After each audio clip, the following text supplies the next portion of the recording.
동일한 약속, 새로운 순종이란 제목으로 하나님의 말씀 함께 나누고 기도하도록 하겠습니다. 오늘은 2023년을 새롭게 시작하는 날입니다.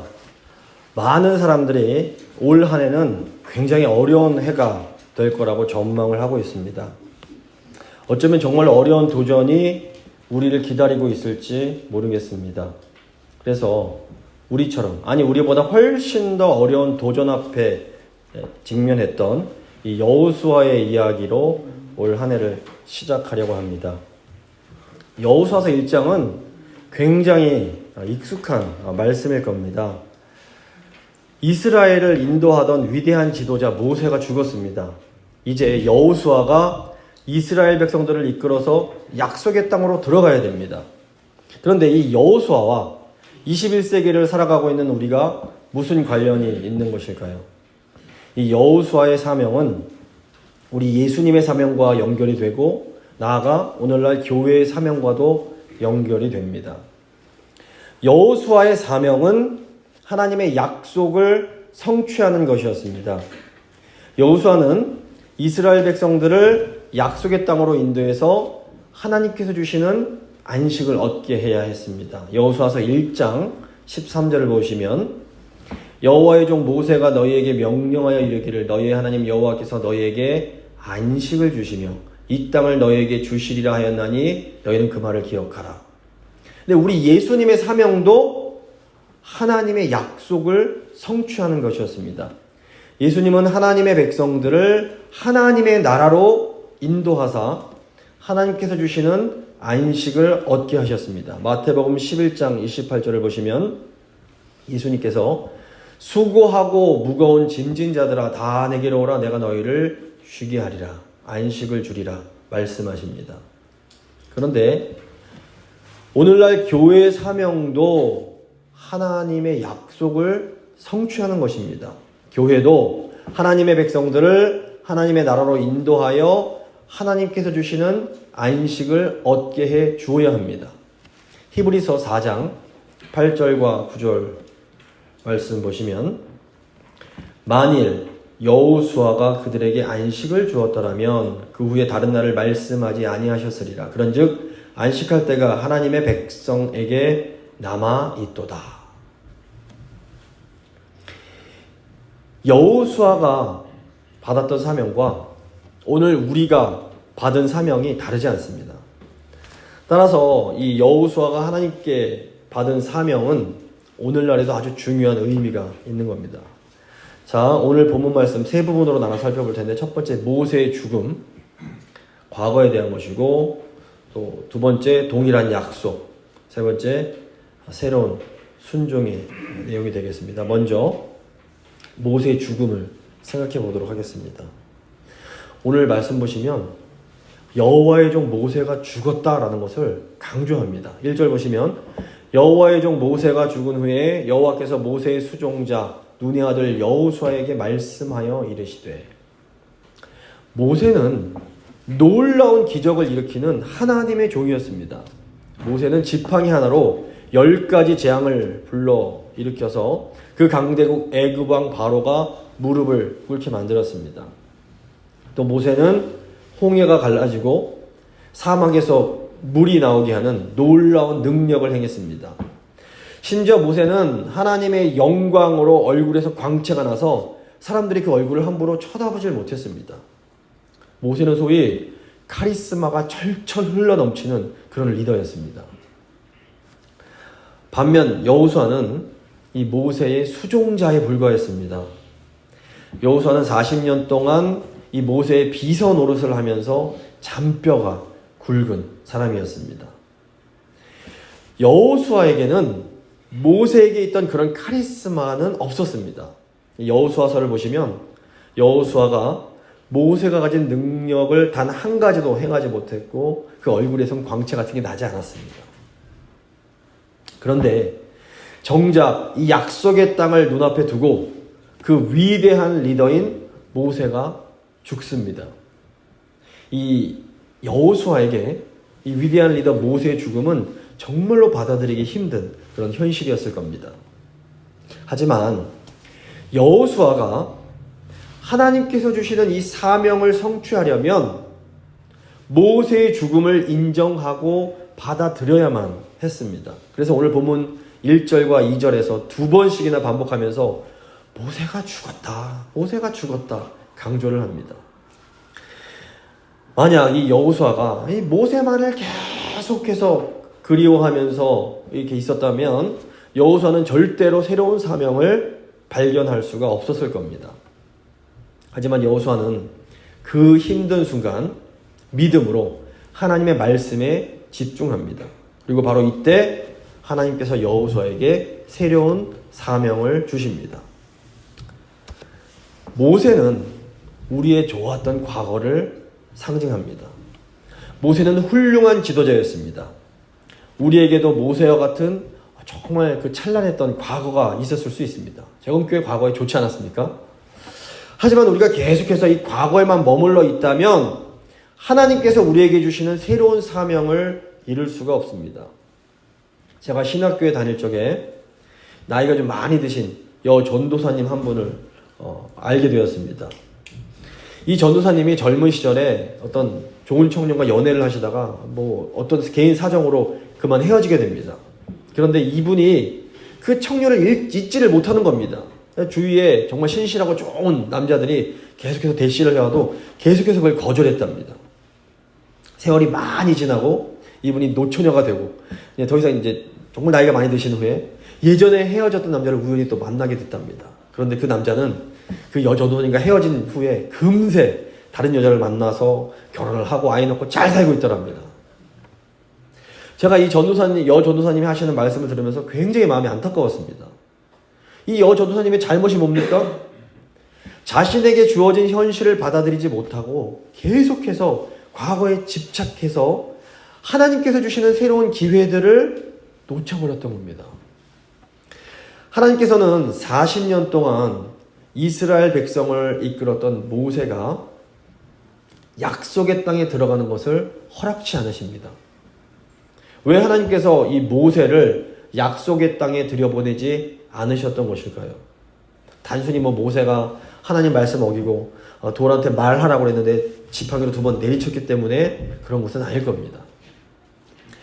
새로운 시대엔 모세의 리더십이 아니라 여호수아의 리더십이 필요합니다. 하나님은 이스라엘 백성들이 더 이상 모세만 바라보기를 원치 않으셨습니다. 만약에 모세가 약속의 땅으로 들어갔더라면 사람들은 모세의 무덤을 우상처럼 섬겼을 겁니다. 모세는 우리의 지나간 과거입니다. 그런데 이제 모세는 죽었습니다. 지나갔습니다. 2절 보시면 내 종 모세가 죽었으니 이제 너는 이 모든 백성과 더불어 일어나 이 요단을 건너 내가 그들 곧 이스라엘 자손에게 주는 그 땅으로 가라. 우리의 과거가 아무리 좋았다 해도 이제 다시는 과거로 돌아갈 수 없습니다. 물론 우리에게 좋은 과거, 영광스러운 과거를 허락하신 하나님께 감사할 수 있습니다. 하지만 이제 이 새해에는 우리가 일어나서 앞으로 나아가야 합니다. 이제 현재를 생각해 보겠습니다. 모세는 죽었지만 하나님께서 모세에게 주셨던 약속은 변함이 없습니다. 하나님께서 모세에게 주신 약속이 뭡니까? 하나님은 이스라엘 백성에게 약속의 땅을 주겠노라 약속하십니다. 3절과 4절 보시면 내가 모세에게 말한 바와 같이 너희 발바닥으로 밟는 것은 모두 내가 너희에게 주었노니 곧 광야와 이 레바논에서부터 큰 강 곧 유브라다 강까지 해쪽 속의 온 땅과 또 해지는 쪽 대해까지 너희의 영토가 되리라. 하나님께서 모세에게 이 가나안 땅을 주시고 안식 주시겠다 약속을 하십니다. 그런데 이 약속은 이미 400년 전에 아브라함에게 주셨던 그 약속이었습니다. 하나님은 아브라함과 그의 후손들에게 땅을 주시고 내가 너희와 함께 하겠다 약속을 하십니다. 이것은 하나님이 아브라함의 후손을 통해서 하나님의 나라를 세우시겠다라는 그런 약속이었습니다. 하나님께서 이 약속을 모세와 여호수아에게 또다시 확인시켜 주십니다. 5절 보시면 너의 평생에 너를 능히 대적할 자가 없으리니 내가 모세와 함께 있었던 것 같이 너와 함께 있을 것임이니라. 내가 너를 떠나지 아니하며 버리지 아니하리니. 이게 무슨 의미입니까? 하나님이 아브라함과 모세에게 주셨던 약속은 변함이 없습니다. 하나님이 주시는 약속은 과거나 현재나 미래나 변함이 없습니다. 하나님의 약속이 뭡니까? 하나님의 약속은 하나님의 백성을 통해서 하나님의 나라를 세우시는 것입니다. 중요한 것은 하나님께서 이 약속을 주시는 목적이 무언가 하는 겁니다. 하나님께서 아브라함에게 이 땅을 약속하신 목적이 뭡니까? 창세기 12장 1절부터 3절 보시면 그 목적이 나옵니다. 여호와께서 아브라함에게 이르시되 너는 너의 고향과 친척과 아버지의 집을 떠나 내가 너에게 보여줄 땅으로 가라. 내가 너로 큰 민족을 이루고 너에게 복을 주어 너의 이름을 창대하게 하리니 너는 복이 될지라. 너를 축복하는 자에게는 내가 복을 내리고 너를 저주하는 자에게는 내가 저주하리니 땅의 모든 족속들이 너로 말미암아 복을 얻을 것이라 하신지라. 하나님은 아브라함의 후손, 즉 하나님의 백성, 이스라엘 백성들을 통해서 하나님의 나라를 건설하고 모든 민족에게 복을 주기를 원하셨습니다. 하나님께서 모세에게도 똑같은 약속을 주십니다. 출애굽기 19장 5절 6절 말씀 보시면 모세에게 이런 말씀하십니다.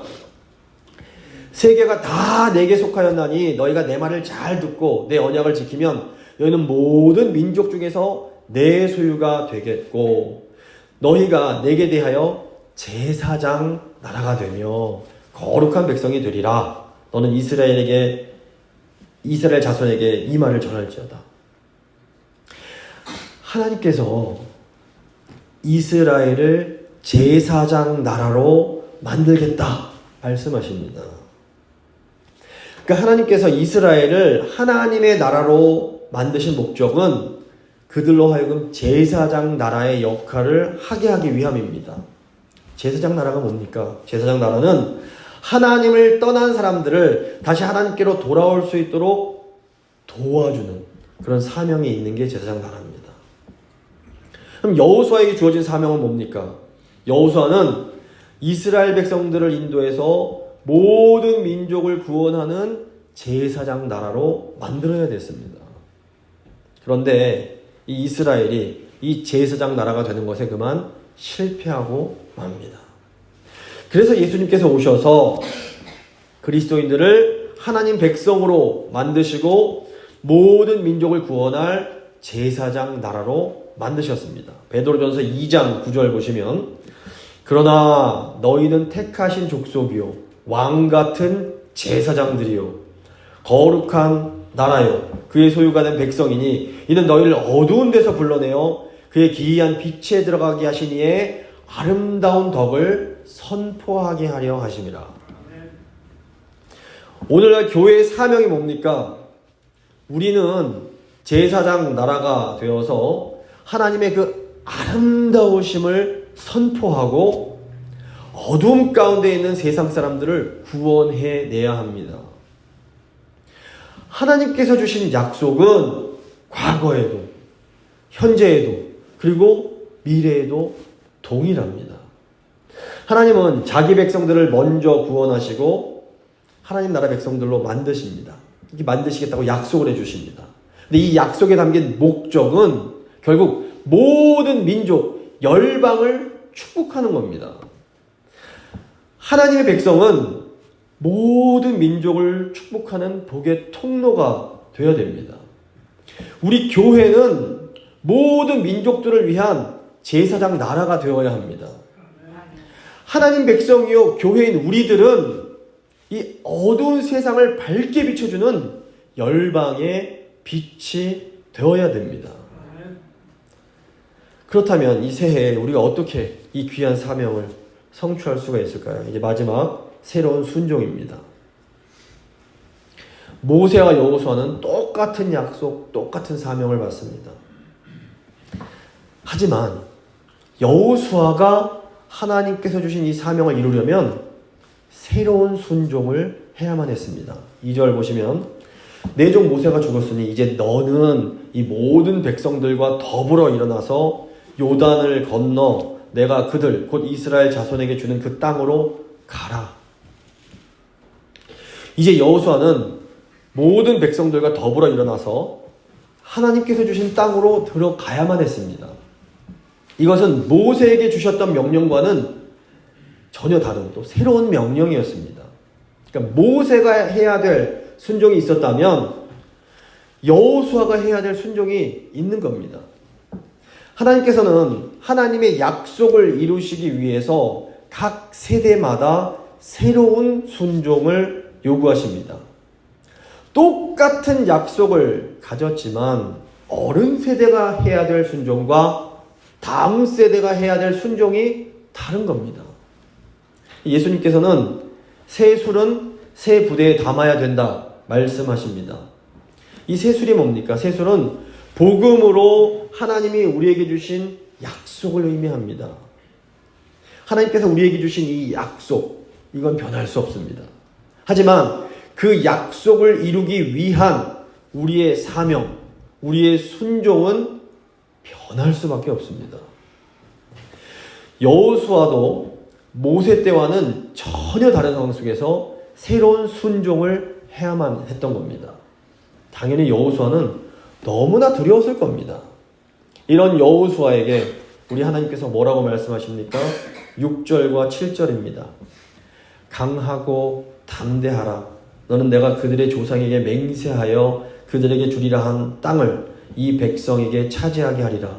오직 강하고 극히 담대하여 나의 종 모세가 내게 명령한 그 율법을 다 지켜 행하고 우로나 좌로나 치우치지 말라. 그리하면 어디로 가든지 형통하리니.